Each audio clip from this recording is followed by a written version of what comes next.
Vous êtes une entreprise, un artisan ou même un professionnel qui désire débuter dans les marchés publics ou qui souhaite tout simplement améliorer son niveau d'accès aux marchés publics. Vous souhaitez vous familiariser à l'univers des marchés publics ou encore vous souhaitez tout savoir sur les opportunités qu'offrent les marchés publics et comment les saisir. Vous faites bien de suivre cette vidéo dans laquelle vous aurez 4 recommandations pour réussir dans les marchés publics. Restez jusqu'à la fin parce que la 4e recommandation vous sera d'une très grande utilité. Salut, bienvenue sur cette chaîne. Ici, nous parlons de marché public et bien d'autres thématiques qui s'y rapportent. Parce que nous croyons que c'est un outil qui offre d'énormes opportunités aux entreprises pour accroître les chiffres d'affaires, mais qui demeure malheureusement méconnu ou mal exploité. Donc, si toi aussi tu veux améliorer tes connaissances dans le domaine des marchés publics, alors tu es au bon endroit.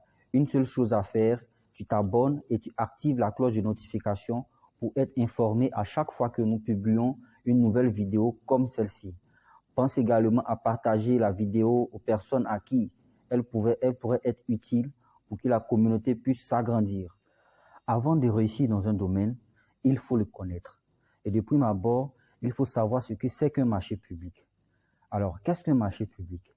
Un marché public est tout simplement un contrat écrit, conclu à titre onéreux par une autorité contractante dans le but de répondre à ses besoins en matière de travaux, de fournitures ou de services. Ce qui est différent d'un appel d'offres.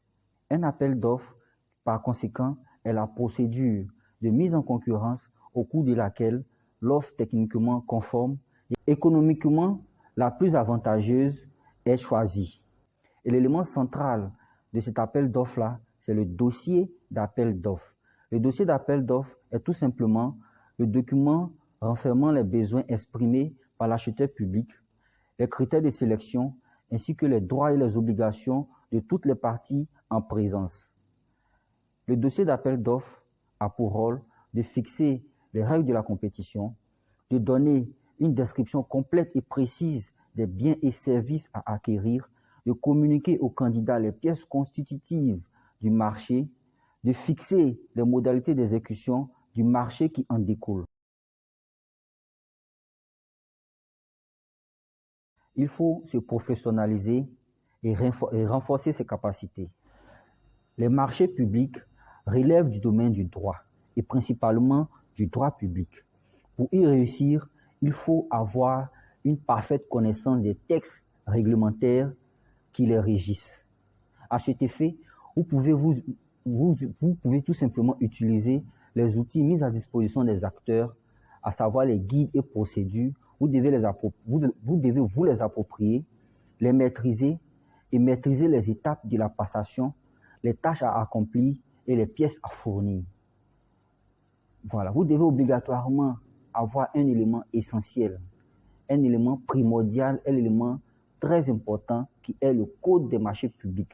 C'est un document qui renferme les articles et tout ce qui est règles et qui régissent les marchés publics. Vous devez également connaître les principales fonctions qui existent au sein du système des marchés publics et les organes qui les assurent. Voilà, ainsi, vous avez la fonction de passation, la fonction de contrôle, la fonction de régulation et savoir quelle structure joue, ou bien quelle institution ou quel organe joue le rôle ou bien la fonction de passation, quel autre organe assure la fonction de contrôle et quel organe assure la fonction de régulation. Vous avez les autorités contractantes, vous avez les cellules de passation des marchés, vous avez les maîtres d'œuvre qui assurent la fonction de passation. Ce sont ces organes-là qui sont habilités à passer des marchés. Ensuite, vous avez la direction générale des marchés publics qui assure la mission de contrôle. Elle, sa mission, c'est de contrôler le système de passation des marchés et de contrôler toutes les étapes de passation des marchés. Et enfin, vous avez l'autorité nationale de régulation des marchés publics. Dans d'autres pays, vous pouvez avoir d'autres appellations. Mais ici, en Côte d'Ivoire, il s'agit de l'ARNP, qui est l'autorité nationale de régulation des marchés publics. Alors, cette autorité-là a pour rôle de réguler les marchés publics. Et qui dit réguler parle de règlement des conflits, application des sanctions et bien d'autres, et bien d'autres, et bien d'autres. Donc, il faut connaître impérativement le rôle de chaque acteur, le rôle et la fonction de chaque acteur afin de savoir dans quoi est-ce qu'on met les pieds.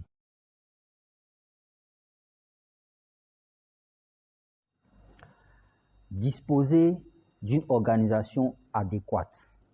Je disais tantôt que c'est un domaine assez réglementé et qui nécessite une bonne organisation pour quiconque souhaite y réussir. Il vous faut avoir et tenir à jour des pièces administratives et fiscales, car elles peuvent constituer un handicap lorsqu'il s'agira pour vous de concourir aux appels d'offres. Bien évidemment, quand vous prenez un dossier d'appel d'offres, il y a des pièces éliminatoires. Et la plupart de ces pièces éliminatoires-là sont d'ordre administratif ou fiscal. Et donc, il faut les avoir, non seulement les avoir, mais les tenir à jour, les renouveler à échéance. Voici quelques pièces que vous devez obligatoirement avoir et surtout à tenir à jour. Vous avez la CNPS. La CNPS qui est renouvelable chaque mois. Chaque mois, vous devez renouveler votre certificat, votre attestation de CNPS. Vous avez l'attestation de régularité fiscale. C'est un document qui se renouvelle chaque année. Si je ne me trompe pas, c'est après chaque exercice comptable. Voilà, que vous pouvez faire émettre la demande et avoir votre attestation de régularité fiscale à jour. Vous avez le quitus de non-redevance. Ça, c'est au niveau de l'ARNP qu'il faut s'en procurer. Lorsque vous avez ce document, il est valable 3 mois. Après chaque 3 mois, vous devez en faire une nouvelle demande. Donc, c'est un document à avoir impérativement et à renouveler tous les 3 mois. Vous avez également le certificat de non-faillite. Vous avez aussi le registre des commerces. Voici, entre autres, quelques pièces administratives et fiscales qu'il faut impérativement avoir. J'insiste, il faut impérativement avoir et surtout les mettre à jour, les tenir à jour. Faire une veille de sorte à savoir la nature de chaque pièce et sa date de validité. C'est très important. Cela ne va pas constituer pour vous, dans ces cas-là, un handicap pour pouvoir concourir aux appels d'offres. Outre ces pièces administratives que je viens de citer, vous devez avoir un personnel dédié. On a l'habitude de voir que dans certaines entreprises, dans certaines PME, dans certaines sociétés, il n'y a pas de personnel dédié spécialement à tout ce qui est appel d'offres. C'est soit une personne qui se débrouille ou qui fait le maximum de son mieux pour pouvoir postuler, répondre aux appels d'offres.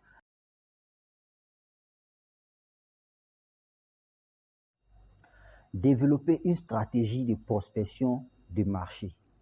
Vous devez faire une planification de votre participation aux appels d'offres que vous pouvez présenter, par exemple, sous forme de tableau de bord avec pour donner d'entrée le numéro d'ordre, le titre du projet, le client, la date limite de dépôt. Je pense que ces 4 informations suffisent pour renseigner votre tableau de bord.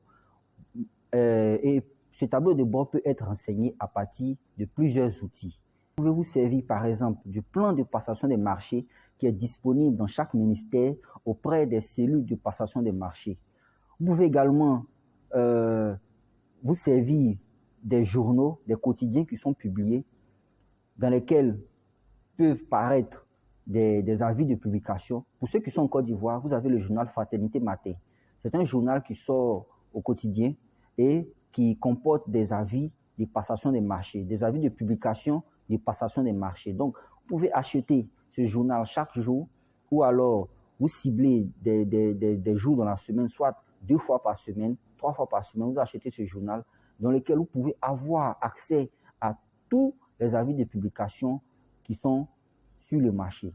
Ensuite, vous avez le bulletin officiel des marchés publics. C'est un document émis par la Direction générale des marchés publics qui renferme tous les avis de publication des appels d'offres en Côte d'Ivoire. Ce document est disponible au coût de 4 000 francs et il paraît chaque semaine, et exactement chaque mardi. Donc, vous pouvez vous abonner, faire un abonnement trimestriel ou un abonnement annuel, où vous avez même la possibilité de choisir le mode de retrait. Si vous voulez retirer le bulletin de façon physique ou de façon numérique, vous avez cette possibilité-là. Donc, vous prenez ce document-là et à travers le contenu de ce document, vous ciblez les appels d'offres qui vous conviennent, les appels d'offres qui vous intéressent et vous renseignez votre tableau de bord. À partir de ce tableau de bord-là, vous pouvez suivre facilement votre planification et préparer vos soumissions. Voilà. Il y a également des plateformes qui centralisent les avis de publication. Si vous n'avez pas le temps ou les moyens nécessaires ou les outils nécessaires pour parcourir tous les sites des différents bailleurs, il y a des plateformes qui centralisent les avis d'appel d'offres, les avis de publication, excusez-moi. Il vous faut développer une stratégie de conquête de marché. Cela se passe par anticipation et préparation préalable de consultation. Maintenant que vous avez dressé votre tableau de bord, maintenant que vous savez plus ou moins à telle période, vous devez répondre à tel appel d'offres auprès de tel client. Vous vous appropriez le dossier d'appel d'offres dès sa mise à disposition. Dès que le dossier est mis à disposition des soumissionnaires, vous vous en procurez et vous commencez à préparer votre soumission. Et pour cela, vous pouvez mettre plusieurs stratégies sur pied pour pouvoir assurer votre soumission. C'est ce que je vais appeler la stratégie de soumission. Comme stratégie de soumission, vous avez par exemple plusieurs possibilités.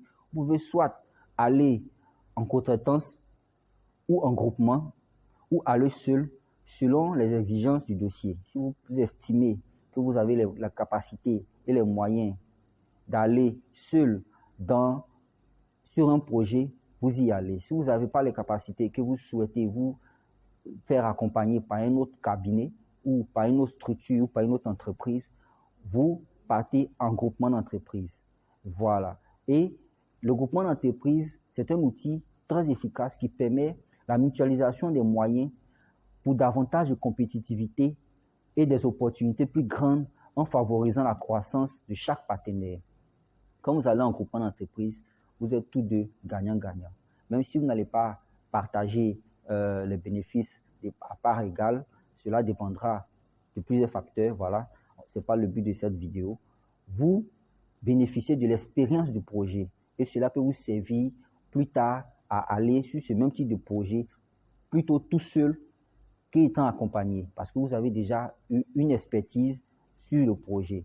Voilà, vous avez la sous-traitance qui est un moyen de développement d'une expertise et un facteur de croissance et de compétitivité des PME. Vous êtes une nouvelle PME ou une PME qui a du mal à évoluer, vous pouvez plutôt opter avec ces stratégies de soumission, la sous-traitance. Vous sous-traitez des projets avec des entreprises. Voilà, cela peut vous aider à accroître votre chiffre d'affaires et bien évidemment à réussir dans les marchés publics. Nous arrivons au thème de cette vidéo. Si tu as aimé la vidéo, n'hésite pas à la partager et surtout à t'abonner et à activer la cloche de notification pour ne rien rater de nos prochaines vidéos. Alors, je suis disponible pour toutes vos questions, pour toutes vos interrogations. Lâchez-les dans les commentaires et surtout, laissez vos impressions parce qu'il y a plusieurs vidéos dans ce sens-là qui viendront éclairer, qui viendront vous instruire sur les marchés publics, qui viendront démystifier les marchés publics. Alors, n'hésitez pas à vous abonner massivement à cette chaîne et ensemble, on ira loin.